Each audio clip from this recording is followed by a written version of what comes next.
आसिफ, ये तो तय है कि जितने भी कल सैलानी जिन पर दुखों का पहाड़ टूटा है, जिन्होंने अपनों को खोया है, इनके अंदर आज दहशत है, वो इतना तो बता रहे हैं कि नाम पूछ पूछ कर गोली मारी गई है आतंकवादियों की तरफ से। यानी कि उन्होंने जो सैलानी हिंदू थे उनको टारगेट किया है, ये दहशत फैलाने की कोशिश की है, उनके अंदर डर फैलाने की उन्होंने कोशिश की है, उन टूरिस्ट को वहां जाने से रोकने की ये कोशिश थी।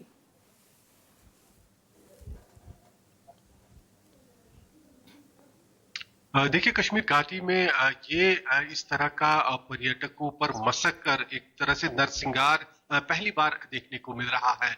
इस इतने बड़े स्तर पर कभी भी कश्मीर घाटी में पर्यटकों को निशाना नहीं बनाया गया। और कल जो घटना देखने को मिली उससे न केवल पूरी दुनिया बल्कि कश्मीर घाटी का हर एक व्यक्ति भी कंडेम कर रहा है। और इसको लेकर सवाल भी ये पूछे जा रहे हैं कि ये जहां पर अटैक हुआ वहां सुरक्षा व्यवस्था इतनी कमजोर क्यों थी कि आतंकी इतने समय तक वहां पर मौजूद रहे और गोलियां चलाते रहे। जैसा कि आप बता रहे हैं कि नाम पूछ पूछ कर उन्होंने, तो जाहिर सी बात है कि अगर वहां पर फोर्सेस मौजूद रहते तो वो आतंकियों को चैलेंज करते, उन्हें जवाबी फायरिंग का सामना करना पड़ता और इतना बड़ा मसकर जो नरसंहार पर्यटकों का हुआ है वो देखने को नहीं मिलता। लेकिन जो आतंकी है उन्होंने बाज़ाबिता इस इलाके की रेकी की थी। जो हमें सूचना मिल रही है कि कोई स्थानीय भी उनके साथ मौजूद रहा होगा, उसकी मदद से इस इलाके को पूरी तरह से उन्होंने पहले देखा होगा। क्योंकि ये जो हमलावर थे जिन्होंने फायरिंग की है उसके बारे में यही सूचना मिल रही है कि पाकिस्तानी आतंकी होंगे। और पाकिस्तानी आतंकियों के साथ जो लोकल उनका मददगार है उसने इस इलाके की बाज़ाबिता पहले रेकी कराई होगी। हो सकता है एक दिन पहले या कई दिन पहले वो यहाँ पर आए हो, उन्होंने देखा होगा कि कौन सा समय होता है जब पर्यटक यहाँ पर भारी तादाद में मौजूद होते हैं। क्योंकि पहलगाम इलाके में जो पर्यटक रात को रुकते हैं वो फिर सुबह सवेरे बाईसरन की तरफ चले जाते हैं। जो बाईसरन मेन पहलगाम टाउन से करीब 40 मिनट की दूरी पर है। अगर घोड़ों या पैदल का सफर करते हैं या घोड़ों पर जाते हैं तो आधे घंटे का समय लगता है यहाँ पर पहुंचने के लिए। और ये घाटी में लगभग दोपहर के समय काफी पर्यटकों की भीड़ रहती है। और ठीक उसी समय आतंकियों का हमला करना ये साफ दर्शाता है कि वो पहले से ही इस इलाके को देख चुके थे और ये जान चुके थे कि कब पर्यटक अच्छी तादाद में यहाँ पर मौजूद रहते हैं। और सुरक्षा बलों की मौजूदगी भी उन्होंने देखी होगी कि ना के बराबर है। इसके चलते उन्होंने इस जगह को चुना ये हमला करने के लिए। और इस हमले को, इस नरसंहार को आतंकियों ने अंजाम दिया, जिससे भय जो पर्यटकों में है वो साफ तौर पर देखा जा रहा है। क्योंकि पहले कुछ दिन पहले ही जो यहाँ पर कश्मीर घाटी में टूलिप गार्डन भी खोला गया था। केवल 20 दिनों के अंदर 8 लाख से अधिक पर्यटक स्थानीय लोग उस गार्डन में घूमने गए थे।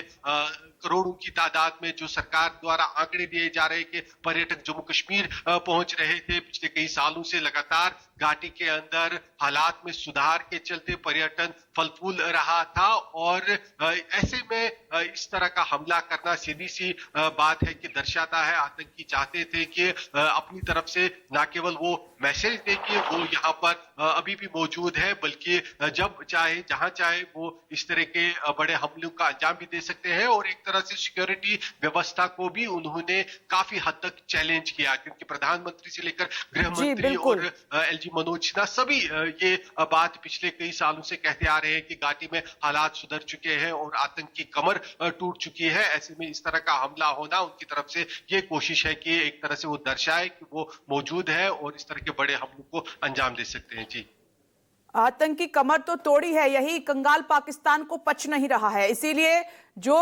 खुशहाली है, जो अमन चैन है, उसको एक बार फिर से उसने खत्म करने की, उसको नुकसान पहुंचाने की कोशिश की, लेकिन कामयाब नहीं होगा।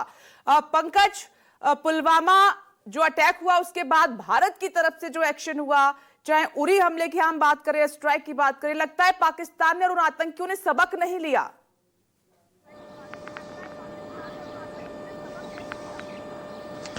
बिल्कुल, देखिए, क्योंकि आप उरी हमला देखिए, पुलवामा हमला देखिए, बदला कैसे हुआ, एयर स्ट्राइक हुई, सर्जिकल स्ट्राइक हुई और कैसे जवाब दिया गया पाकिस्तान को।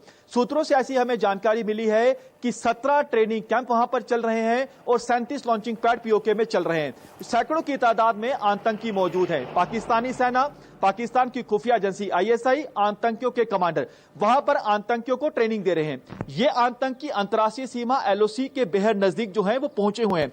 लॉन्चिंग पैड क्या है कि दरअसल जो पीओके में घर हैं और जो अंतर्राष्ट्रीय सीमा पर पाकिस्तान में घर हैं, पाकिस्तान ने उन्हीं को लॉन्चिंग पैड के तौर पर इस्तेमाल करना शुरू कर दिया है। आतंकियों को वहां पर बिठाया है।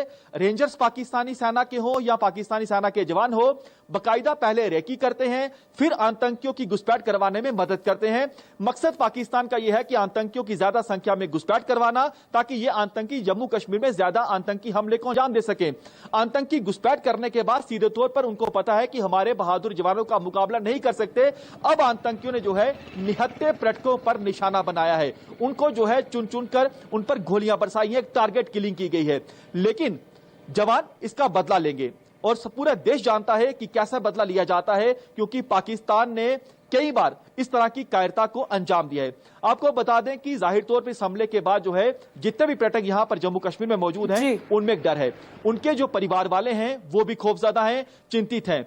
दूसरा, इस हमले के बाद हमने देखा कि चौतरफा इसकी निंदा हुई और कल से ही जब यह हमला हुआ उसके बाद पाकिस्तान के खिलाफ प्रोटेस्ट शुरू हुए और मांग की गई कि अब समय आ गया है कि जब पाकिस्तान को ऐसा सबक सिखाया जाए कि हमारी तरफ आंख उठाने से पहले वो सैकड़ों बार सोचे। आज आपको बता दें कि जम्मू कश्मीर में कई पॉलिटिकल पार्टी की ओर से, कई संगठनों की ओर से जम्मू कश्मीर में बंद का आह्वान किया गया है। कटरा में भी बंद का आह्वान किया गया है और लोगों में एक गुस्सा जो है वो साफ तौर पर दिखाई दे रहा है। गुस्सा यही है कि पाकिस्तान द्वारा पाले गए आतंकी बार बार जम्मू कश्मीर में आतंकी हमले को अंजाम दे रहे हैं, हमारे बहादुर जवानों को निशाना बना रहे हैं। अब आप देखिए कि जिस तरह से टारगेट किलिंग हुई है, चुन चुन कर टूरिस्ट को निशाना बनाया गया है। लोगों में बेहद ज्यादा गुस्सा है और मांग यही है कि पाकिस्तान को सबक सिखाया जाए। एक अहम बात आपको बता दूं कि इस ऑपरेशन में, ये जो पहलगाम में चल रहा है, इस ऑपरेशन में बेहद ज्यादा संख्या में जवानों की डिप्लॉयमेंट की गई है। अमित शाह खुद पूरे यहां पर जितने भी एजेंसीज हैं, जितने सिक्योरिटी फोर्सेस हैं, पल पल की मॉनिटरिंग जो है वो कर रहे हैं और पल पल की स्थिति के बारे में उन्हें ब्रीफ किया जा रहा है। रात भर जो है आपको बता दें कि उन्होंने जितने भी, खुद डीजीपी की ओर से ब्रीफ किया गया, आईबी के ऑफिसर्स हैं, जो इराक के ऑफिसर्स हैं, वो खुद मौके पर मौजूद हैं, उन्हें पल पल की सिचुएशन के बारे में बताया जा रहा है। आप भी दोनों नजर बनाए रखिएगा। आसिफ और पंकज लगातार आपसे अपडेट लेते रहेंगे। अब एक नजर हेडलाइंस पर।